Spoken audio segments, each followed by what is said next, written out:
studio lights were? In the back room where the lights don't work. Just realizing the irony of that. What is it? Something scary about this room. Come on, Tamara, it's fine. I don't know what it is. There's just always been something unsettling about it. Look, all you gotta do is take out your camera phone, turn on the light, and... And then he came in, and he was like growling at me like a cat, like hissing but cool, and purposely. Hello. Oh, it's a Philo Barnhart. What the hell is a Philo Barnhart? Oh, he's an animator that worked on a bunch of Disney and Don Bluth films. Every studio has one. How in the hell are we supposed to know that? Well, because he worked on a lot of movies you might recognize. He worked on Beauty and the Beast and The Little Mermaid. In fact, he was one of the original designers of Ariel and Ursula, animated in Dragon's Lair and An American Tail. He even provided voices in them from time to time. Stop that bouncing! Stop that bouncing! Wow, that's actually really cool. Yeah, you want to stay away from him, though. What? Why? That's the guy who designed The Little Mermaid and Ursula. Actually, a lot of people assumed she was based on Divine, but there was another inspiration. It was a man by the name of Max Kirby, and he modeled a lot of her movements for us. See, that is so interesting. Why wouldn't you want us to know that? He tells interesting stories to eat people. Jesus with sprinkles. Philo! Reminiscing makes me hungry for human flesh. Yeah, so don't give him any attention. But Critic, he might have some interesting stories. Nah, he just wants to eat you. But aren't you reviewing a Don Bluth movie? Ooh, which one? Secret of NIMH. I worked on that film. Really? That's one of my favorite movies of all time. Oh, I have lots of stories about making that film. Did you know we had to change her name from Frisbee to Brisbee because of the toy that you throw? Holy smokes, I had no idea about... Are you eating my toe? No. Then how come I only have 9 toes? Coincidence. See, Critic, if we survive this, it's gonna be so much fun! I'm gonna regret this, aren't I? Deliciously so, yes. See, deliciously so. All right, let's get to it then.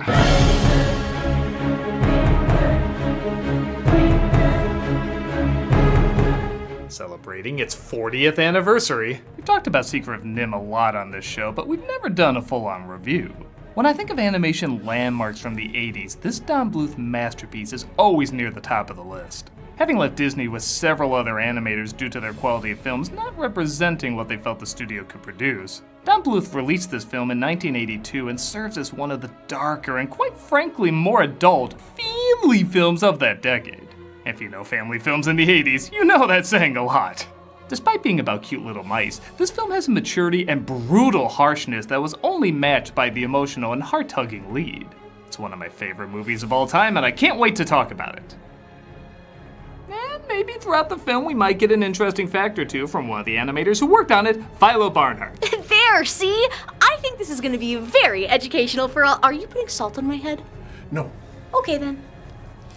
Enjoy what could be our embarrassing last episode. This is Secret of NIMH. So where a lot of animated films at the time starring furry critters would start out like this. Don't forget your mittens, Dave! Or like this. Rescue Aid Society! Secret of NIMH starts out with... Jonathan Brisby was killed today. Let's see Disney start off a mouse movie with that kind of intensity. Okay, fair enough.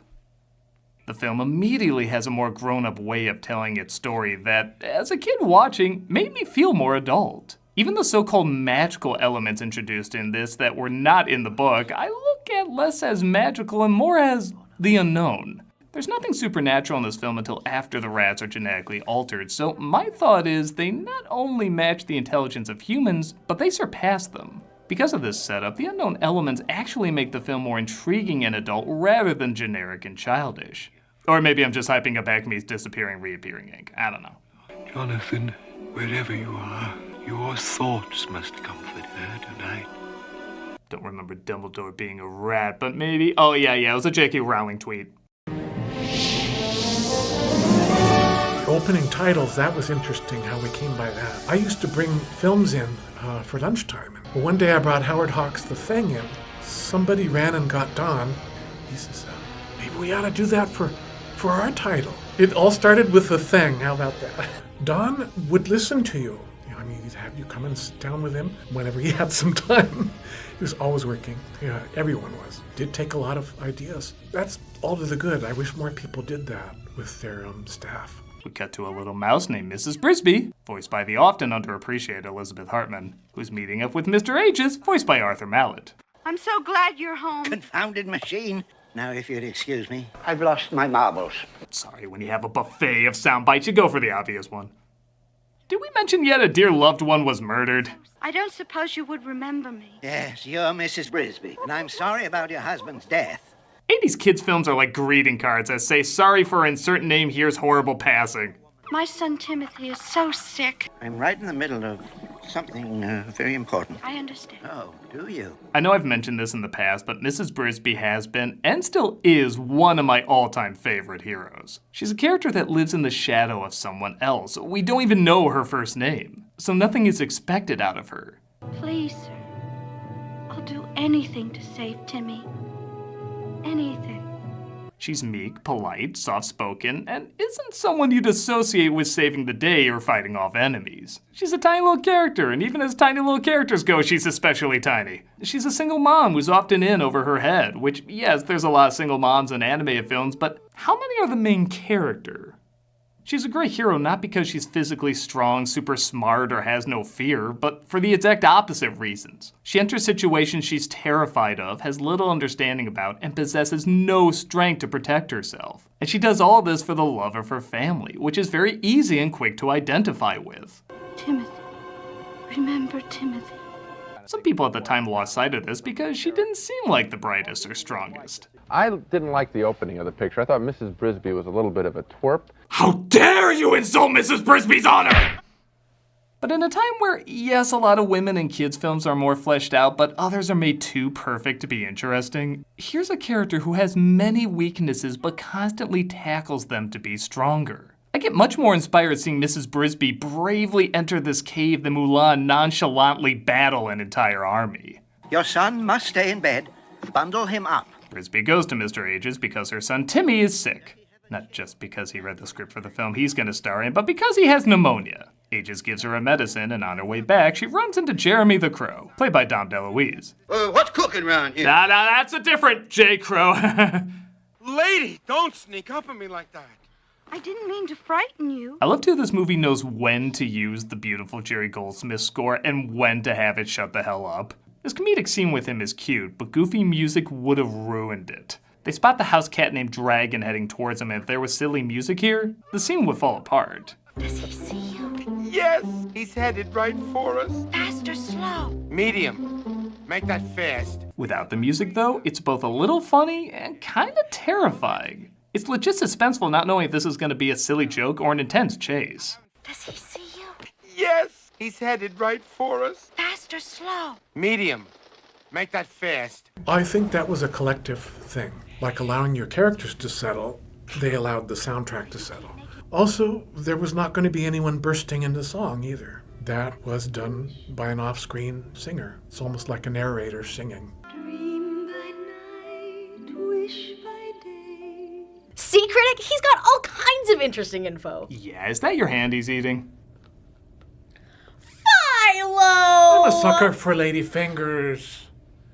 Well, it turns out to be both, as at first it looks like it's just a rabbit. You got yourself all worked up over a rabbit. You tit! But Don Bluth's diehard cat hate attacks as the feline tries hunting him down with the friggin' eye of Sauron, which I think most cat owners know is a common condition. There is no life in the void. Brisby loses the medicine, but thankfully Jeremy catches it during the chase. Timmy's medicine. Oh, thank you. It is? What? It is? I mean, it is. So Jeremy is just funny enough. Like most parts DeLuise plays in Bluth films, he's a neat bit of levity. He's the character that reminds you, oh yeah, this is for kids as well. Without him, I think you'd have a Watership Down. That's for kids, but no, it's not. It's for kids, but no, it's not. Auntie Shrew. Oh, Auntie. Oh, no. Speaking of kids, we see Brisby's family being approached by the shrew, who's telling them to move their home because the plow is coming through soon. I'm not afraid of the dark. What? I'm not afraid of the farmer. I can't hear. I'm not even scared of the dragon. I was actually shocked to find some of these kids were names in the making. like Shannon Doherty and Will Wheaton. I also love they're not just made up of adorable one-liners, they're kinda little shits. Martin. Precocious monster. Bossy bullfrog. Spoiled brat. Loudmouth. Shut up, Wesley. Oh, this will all go better when Eric Idle voices him. And no, I can't promise that's the last Timmy to the rescue joke, and neither would you. Is Timmy gonna die? No, sweetheart. He's just very sick. Tying in again to what this movie doesn't show us, it's interesting how little we see of Jonathan and Timmy, who are arguably the driving forces that set her story in motion. But again, they don't need to be shown. You see the way she talks about Jonathan and the way she looks at her son, you instantly understand the love she has for both of them and connect with why she's putting herself in so many perilous situations. Though I don't know, I think a lot of his sickness is just from putting this thing in the room. I wouldn't be well if I had to sleep with that across from me. It's just another poltergeist waiting to happen. The techniques we were relearning as far back as Sleeping Beauty because Walt Disney at the time said no more of this expense. Expense was just killing them on that film. Well, Rescuers was still using the black line Xerox, and they were also not filling in the characters' eyes. Done a little like the Hanna-Barbera characters. We were sealing off eyes and putting irises and eyelashes and all kinds of things. We got back to using airbrush. We had Fred Craig. He developed color toners for us to use. We were able to give Mrs. Brisby a dark gray line or a red-brown line. The characters were color-keyed to the backgrounds. Cast shadows under the characters. Something as simple as that. Most people wouldn't really even notice that, but we sure did because we were very dedicated to the craft. Shooting the characters straight ahead by themselves and then backlining the film, we would set the percentage of the lighting on those cells so that they would appear to be translucent. We used that a lot later in Dragon's Lair to do Princess Daphne's gown. The amount of detail was different, and it really didn't take us that much longer to do. Oh, wow, that's really interesting. Almost as interesting as him eating your heart there. You silly sicko. Not bad. You're delicious. Oh. The following day, the house is attacked by the rotoscoper, but Brisby is unable to move Timmy, so she tries to stop the machine. This whole scene is like that quail being shot scene from Bambi, stretched out to 3 minutes. Again, it's interesting, Brisby isn't the one that stops the machine. She rushes in, but doesn't know what to do, leaving the shrew to figure it out.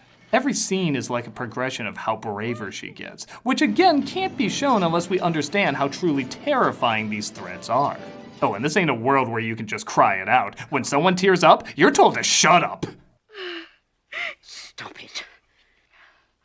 In fairness, this did play better than the original cut. Calm down. Calm down. Get a hold of yourself. She's encouraged to see the Great Owl, who naturally eats mice, but is said to be the only one who'd be wise enough to help. She puts her life on the line and enters Madonna's cooch, where she finds him waiting.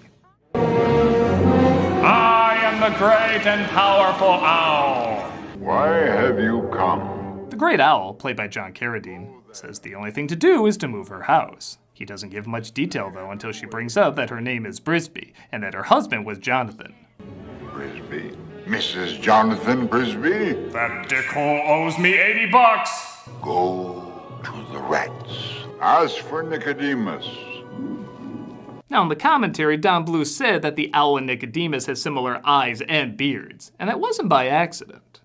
Now, is this to be taken literally, like they're the same and he can transform? They sure do seem like different characters, but they do have similar traits. Do they have some psychic link? Is this from their intelligence growing from NIMH? There can be a lot of theories on this, and that's what I like. The movie knows what details to give you and what to leave vague. So instead of one of these unknown elements leading to one conclusion, like always follow your heart or your dreams or something, there's a lot of different theories you can draw from it. It's like Tom Bombadil not disappearing when he puts the ring on. It's not sloppy writing if it invites more paths you can travel down rather than dead ends. We had a bit of a snag. Almost halfway done with the film, the Whammo Corporation might bring us up on a lawsuit, even though original source material is called Mrs. Frisby and the Rats of NIMH. Don said we have to start thinking about changing her name. The detrimental part was that we'd lost John Carradine, who voiced the part of the owl, because we were able to bring all the other actors back. They re-recorded whenever her name was spoken, it became Brisby. Well, we had a genius sound man. I believe his name was Dave Horton. We couldn't use digital means to edit, and that includes the soundtrack, which was on magnetically striped film. Where he could, he scraped on the actual magnetic tape to kind of blunt the FR sound down to a BR sound, and then he would actually splice a BR sound to the beginning of the name from other places. Brisby.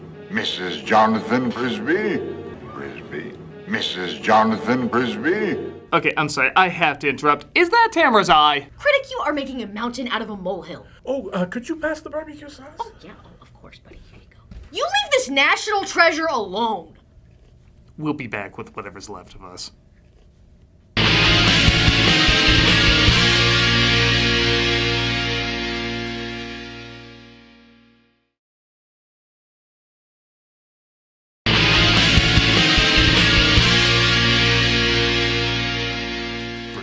To the rose bush where the rats are hidden, but Jeremy interrupts and she tries to get rid of him by saying someone needs to look after her kids. Kids love me, and I love kids. I love the kids. You know, Jeremy's a lot funnier when you consider the possibility he's always high as a kite. I'm in disguise. Where's home? Well, I got connections. I'm being followed. What am I gonna do with all this string? Miss B, I gotta have it. Ooh, a sparkly. Hey man, where my dookie go?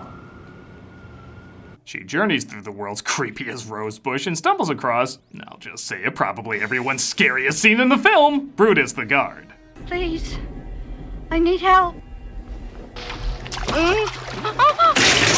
I got a kick out of being scared at movies, and there's certainly a lot of scary stuff in the film. People in their 40s, they'll come up to me and they'll say, thanks for scaring the hell out of me when I was little. I say, I think you're welcome. I think it's okay to get scared. It's like an intellectual chili pepper. You know you shouldn't eat it, but boy, it's fun when you do and you overcome it. A terrifying, but honestly pretty bad guard lets Brisby escape where she stumbles across Mr. Ages.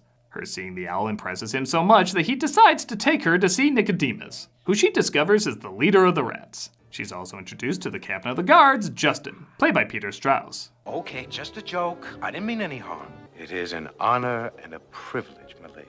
And yeah, okay, with all the furries from Lola and Robin Hood, how has nobody thirst for this character? How beautiful. Ma'am? The lights. They're quite lovely. Even he had to look like, oh, I thought you were talking about me. I will one day take the stage as a professional Chippendale dancer. Justin, Mrs. Brisby. Not Mrs. Jonathan Brisby. Yes, the same. So, she's available. We discover the rats are stealing electricity from the farmer to work on their many projects. Their many X-Men mutant power projects. So they're working on a plan to move from the rose bush so they don't have to steal electricity anymore. But some rats, like one named Jenner, want to keep stealing the power and stay where they are. Hear me. The Thorn Valley Plan is the aspiration of idiots and dreamers. Again, some decent commentary on how, for lack of a better way of putting it, with great intelligent power comes great ethical responsibility. Here, it's electricity, but history has shown us people will always fight, steal, or even kill for resources. So even though these creatures sometimes seem smarter than us, they can fall to the same weaknesses. Backgrounds, we had a great group of guys. Ron Diaz, what a painter. There was just nobody like Ron. They were meticulous, beautiful, just flawless. My other friend in the department was Don Moore, who I'd met on Star Trek The Motion Picture. Had a looser style, but all those opening shots of Nicodemus writing in the book, the candle being lit, that's all watercolor washes. That one beautiful background of Mrs. Brisby finally getting into the central area of the rats, colors and everything, that was his. There's an architect named Gaudi that did a lot of cathedrals and things in Spain, natural freeform things, and he got a lot of that feeling in there. That's great, really cool. Are we just gonna ignore that you're eating Malcolm's skull? Quiet, critic. You're interrupting the magic. Yeah, it just doesn't faze me anymore. will be killed. Not if we got them first. He means war. Brisby is taken to the council, and for being such intelligent creatures, they're pretty easily led. We could move the Brisby home to safety. Send her away. We are but your humble servants. I second the motion. Hear, hear. But hey, some good voice acting. I second the motion. Hear, hear. They actually caricatured the rat to look like me at the time. I was very skinny, dark-haired. I smell an opportunity. Jenner and his Jeff Dunham eyebrows have a plan to sabotage the moving of the house, but it'll have to wait as, again, we kinda have to remind ourselves there's kid stuff in this too. I know you're in league with those rats. Teresa, Martin! Feed on him, children! The rats, they're friendly. Good tonight. Stay. He lets them know Brisby is with the rats and they're gonna move their house, but they don't believe it. Nothing much to comment on, except how hard did the shrew pull on this kid's arm? There you are! Brisby is introduced to Nicodemus, played by Derek Jacobi. A very combustible Derek Jacobi, who tells her that the rats were experimented on by NIMH, making them smarter than anyone could have imagined. Also, it was Jonathan that allowed them to escape when he could have just fled on his own. My family. I know of your needs. There was a lot of what we call pencil mileage on him. All that fur and everything had to follow through from frame to frame. Glowing eye effects for both the owl and Nicodemus was actually a series of masks. They would cut the eyes out. They had hundreds of these things corresponding with the drawings. They would dial up the bottom light. They also used a diffuse filter on the camera to fuzz it out so it didn't have a hard edge. When they needed him to get excited, they would dial up the percentage so that they got brighter. It is grainy, but that only adds to it. She also discovers exactly how Jonathan died from reading Nicodemus's journal. And tell me this isn't the most heartbreaking delivery from Elizabeth Hartman. He was killed today while drugging the farmer's cat. She also discovers that Jonathan never told her about the rats because the injection slowed their aging process. You see, you would have grown old while he remained young. Me and Mr. Ages were like 11 bajillion years old. She's given something only known as the stone, which again is kept very vague as to what it is and what it can do. But it has a power when worn by someone with a courageous heart. You can unlock any door if you only have the key. I feel like that's the equivalent of... She only won because I lost. I volunteer for Dragon. Oh no, Mrs. Brisby. Another element that invites a lot of intrigue is why Brisby volunteers to drug Dragon while they move her house. Again, there can be a lot of reasons. Maybe she wanted to make up for not saving her kids before. Maybe she feels she's not doing enough to help out. Maybe she thinks doing so somehow makes Jonathan's death mean something. Even she's not entirely sure. Thank you. Oh, I must be crazy. Goodbye. I must be crazy. The character is so good, though, it doesn't need to be explained. You can put your own reason in serving as a Rorschach test. On that note, the scene of her drugging him is also mad intense. It's not even when she actually does it, it's the build-up to it. Again, the lack of music really lets the realism of the scenario sink in. I don't think I can do this. Yes, you can. Concentrate on the bone. Don't look at the door.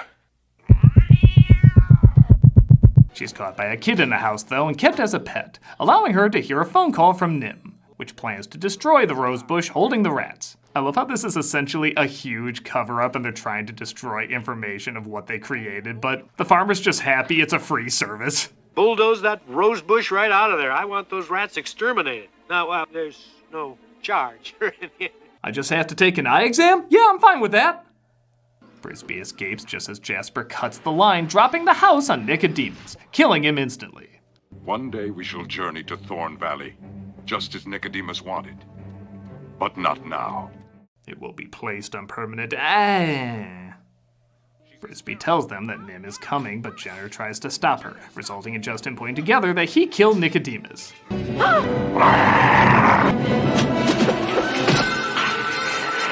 Jesus, this is a hard G. This is a G movie, man.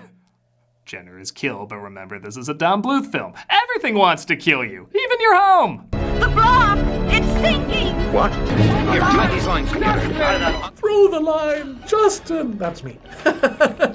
I know I sound like a broken record, but again, this scene is crazy intense. Mother! What's all that black stuff? Mother! I can't breathe. What about Timmy? Get us out of here! Shut up, Wesley. Brisby tries so many times to save them that they eventually have to pull her back, fighting all the way. This results in the stone taking on supernatural properties, allowing her to lift the house to safety.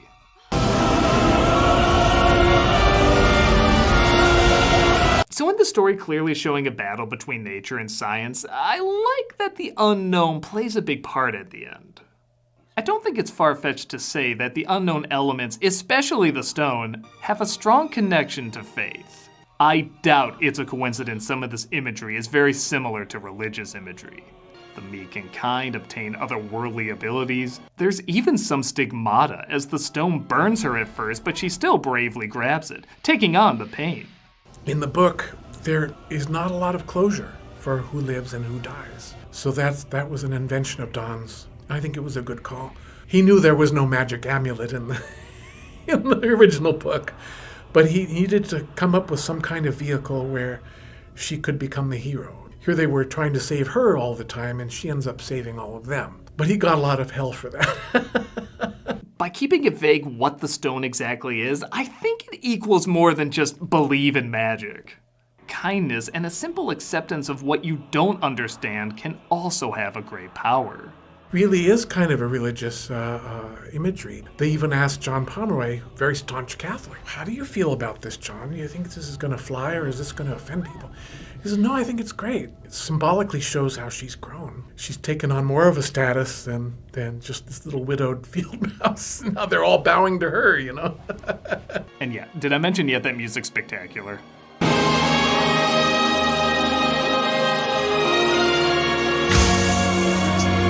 As you'd imagine, the day is saved as both Brisby and the rats move. Timmy ultimately gets better to let us down in the future. And even Jeremy finds a loved one to make a nest with. Yeah, this wasn't really about the crows, but by God, that's a pretty image to end on. And that was The Secret of NIMH. It only gets better every time I see it. And sure, I can't pretend everything I talked about here was intentional, but that doesn't mean it still isn't there. I feel like there's so many ways to look at this movie and so many themes and ideas you can take away from it. Because they know what to be detailed about and what to be vague about. It invites so many more ideas rather than just limited to a select few. But even taking that out of it, it's just a simple, relatable story about a mother trying to protect her kids. It's a wonderful combination of the complex and the simple, making a film that not surprisingly works for kids and adults. The animation is fantastic, the acting emotional, the music astounding, even the silent moments are really powerful. It's still one of my favorite movies all these years later, and it only gets closer to my heart every passing day. And I'd like to thank Philo Barnhart for sharing so many great stories with us, even if it did cost me a good chunk of my cast. There, was it so hard listening to animation history? Don't get angry, Tamara. It makes for bad leftovers. So sorry. You know what happened in my childhood to make me write stuff like this? Seeing films that I worked on. That's fair. Our distribution was going to be through United Artists, so it was a press conference. They combined Victor Victoria with our production. All the Victor Victoria people were touring through the studio all day. I felt a pair of eyes on me, you know how that feels. And I turned around and it was Julie Andrews. I said, yeah, you won't remember me, but you might remember my father from Mary Poppins days. She says, really? Who is your father? And I said, Dale Barnhart. She says, does that mean are you little Philo? Are you little Philo? You could have knocked me over with a feather. Shut up, Wesley.